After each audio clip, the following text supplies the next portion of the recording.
comment where someone was asking me how I get my bangs to do the bang, and honestly, it's just dry shampoo and a hope and a prayer. That's how.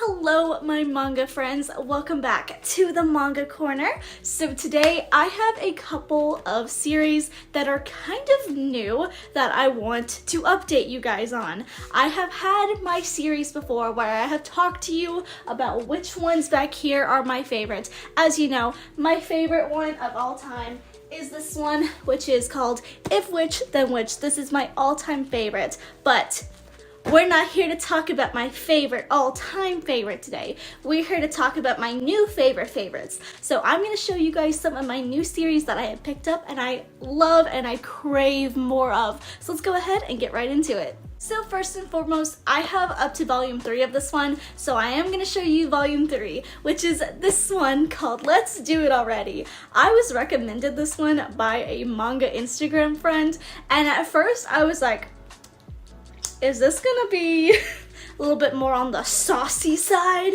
But it's actually weirdly not. The title I feel like is definitely a little bit misleading, so I will go ahead and give you guys a synopsis of each of the stories because genuinely that's the fun part. Knowing the characters, knowing the stories. So this is what the back says, by the way. Free-spirited Yui and Stradalace,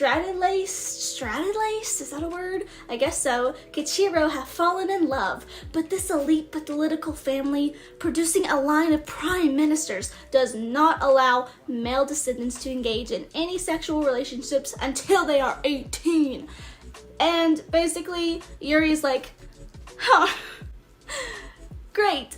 Can the physically affectionate Yuri and rule-abiding Kichiro keep their relationship strictly chaste? So yeah, basically the whole story is that this girl is like, you know, obsessed with her new boyfriend. She just wants to do like boyfriend-girlfriendy things. Not all of it is like super on the schmexual side or anything. A lot of it is just like she wants to go on dates. She wants to hold his hand. But because he comes from a very political and very prestigious family, he has bodyguards. He will not let the bodyguards even touch her. He has to constantly run away, even though he is a very law and rule abiding student.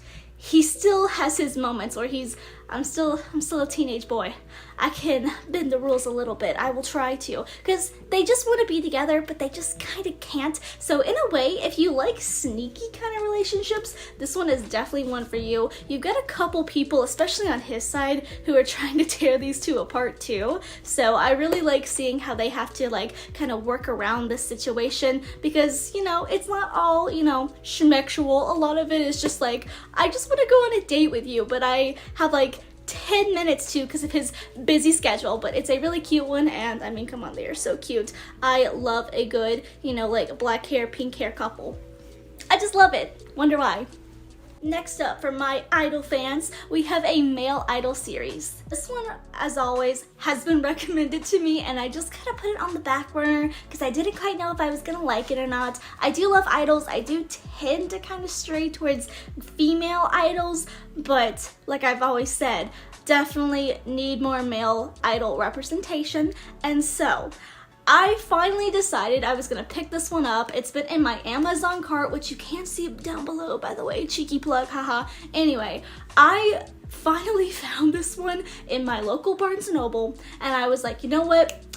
I'm gonna go ahead and get it. The cover is pretty and pink, and so is he. So this is Tamon's B-side. So by the way, if you guys don't know, a B-side is like how, you know, like when you have like a main, like an artist, an idol even, will have like a main song, like it's their new main track. For example, most main songs will be super like, you know, visual. There's gonna be a lot of promotion, and then the B-side is just kind of like thrown in there. And as always, the story: high school worker Utage works as a part-time housekeeper so she can afford her fangirl obsession with Tamon Fukuhara, her favorite member of boy band Face. When work serendipitously, that's hard to say, sends her to the home of her idol, she discovers that the real Tamon, I want to say Tamon because it's K-pop, yeah.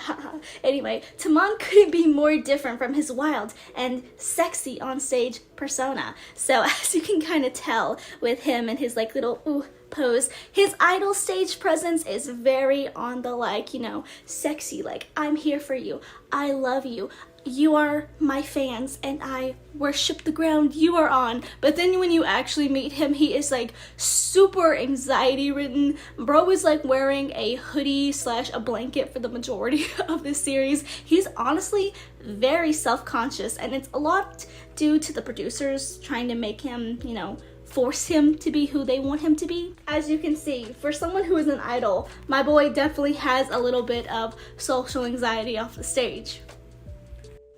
But I genuinely think that this is a cute story about his #1 fan trying to support him even more. Even though she's discovered that he is not the person that she thought he was, she still wants him to keep being that person. She wants him to kind of get over these obstacles and help him, and I definitely feel like he has started to, you know, fall for her in this first volume because he really wants to keep her by his side. So we'll just have to see in the next volume.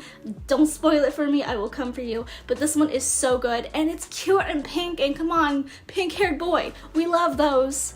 Yeah, I know, this one's been everywhere, I don't care, I have to say it, because I recently got into it, and I love it, which is my love story with Yamada-kun level 999, because it's so good. You guys know I'm a huge fan of Wotakoi. It is one of my all-time favorite romance series. This is giving Wotakoi because gamer boy, you know your girl likes the gamer boys. Okay, we've established that. And so I really love this series. It is so good. I like how he's slowly starting to come out of his shell. I'll read you the synopsis. I think we all already know the synopsis though, because this one is super popular. But thanks to Yamada's attentive care, oh wait, this is the 4th volume. Let me get the first one. College student Akane has just been dumped by her boyfriend. Heartbroken, she decides to quit the online RPG they used to play together, but instead of deleting her account, she logs in and battles low-level enemies to relieve her stress and her feelings. There she meets Yamada, an elite pro gamer so reclusive that Akane can't decide if he's awkward or alluring. When Akane encounters her ex at a gaming convention, she makes a snap decision to pretend Yamada is her boyfriend, and soon the two of them are spending time together in the game and in real life. The problem is Yamada's only interested in games. As Akane's feelings grow, will Yamada shift focus? Spoiler, yeah. And now, as we are halfway through, I want to show you guys this. I'm looking at you. If you're watching this video and you're not subscribed yet, maybe you should. Maybe you should do it before I start crying, okay? Also, if you like me, hi, I also have this other second channel where I've been posting a lot more vloggy slash edited content. So if you want to see some like vlogs, some cosplay, some dance stuff, check me out over here, please and thank you. Okay, this next one had like a brief moment in the anime world spotlight, but I don't think people are as flamboyant about this one anymore. The meme has kind of died now, but I do definitely want to recommend everyone check out Shikimori's Not Just a Cutie, because oh my god, it's so good. If you like a series where the girlfriend is more so of the like aggressive main lead than the boy, because he is just so like, Izumi is so passive. He's like, that's my girlfriend. If you like a supportive boyfriend and a super confident, amazing, perfect, pink-haired, by the way, woman, yes. Shikimori and Izumi are high school sweethearts. They hold hands walking home from school, they flirt in the halls, they tease each other, but Shikimori knows she wants more and how to get it, and she can turn from cutie to cool in an instant. So yeah, basically she is kind of like the one who takes the lead in the relationship, and she's kind of always battling between like trying to be cool but also trying to be cute for her boyfriend Izumi, but he just likes her the way that she is. So if you like a really wholesome couple, this one is definitely for you. This next one I really need to go and check the store and see if there's more of, because this one is one of my favorites. If I had to recommend any from this list to you to get, it would be these last two, because this is right up my alley and I love these series. So this first one is If the Villainess and the Villain Met and Fell in Love. She was all but disowned for her spirit contract, but she's still competing with her rival. Why is there such small text? Like, the heck? But anyway, this one is amazing. You guys know me. I'm still in the process of writing a book, and it's got a magical school. So you guys know, I love a good magical school series. So if you like things that are like familiars, kind of like witchy vibes, this one is also very good for you. So basically, Villainous, villain, who would have guessed? Contracted with a no-name spirit, Bridget is a disappointment to her noble family and the mockery of her peers at Otalaana Magic Academy.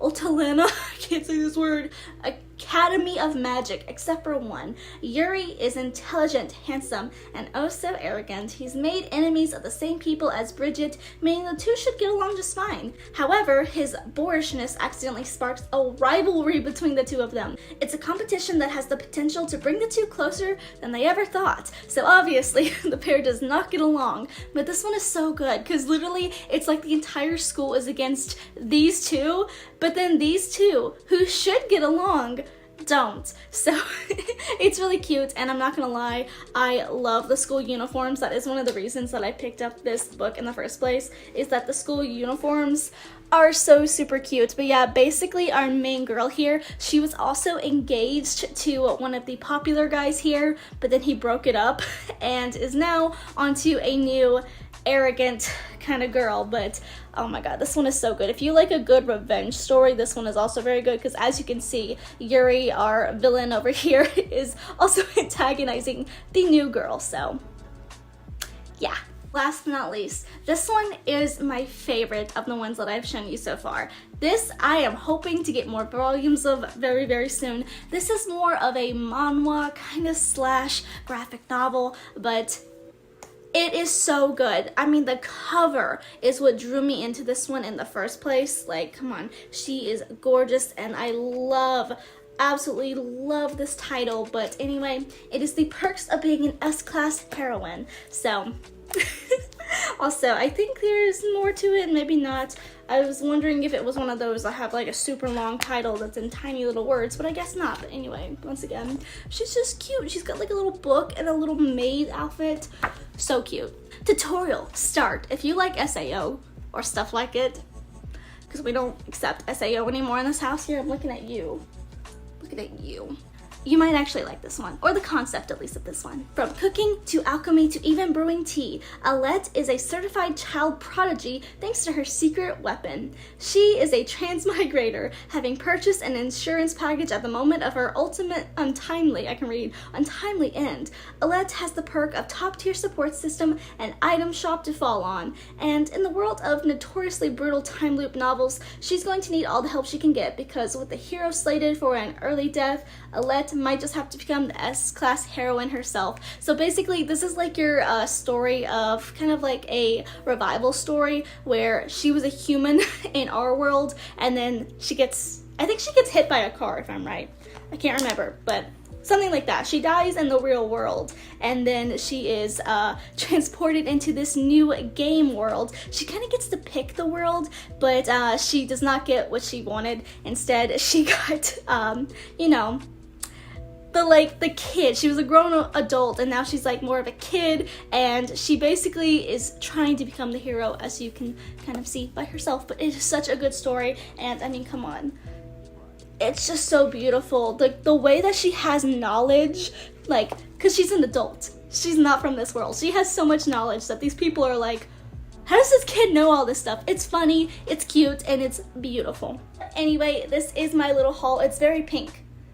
I did not plan that. I promise you I did not plan it. It just happened to be everything that is like my fave is like pink, because obvious reasons. But anyway, these are some of my new favorite manga series. Let me know down below, what are some of your new favorites, because I would love to shop. I would love to shop more, so please wreck my bank account. But yeah, once again, you can check out my other YouTube channels here. Please remember to like, share, subscribe, and I'll see you guys in the next one. Bye bye!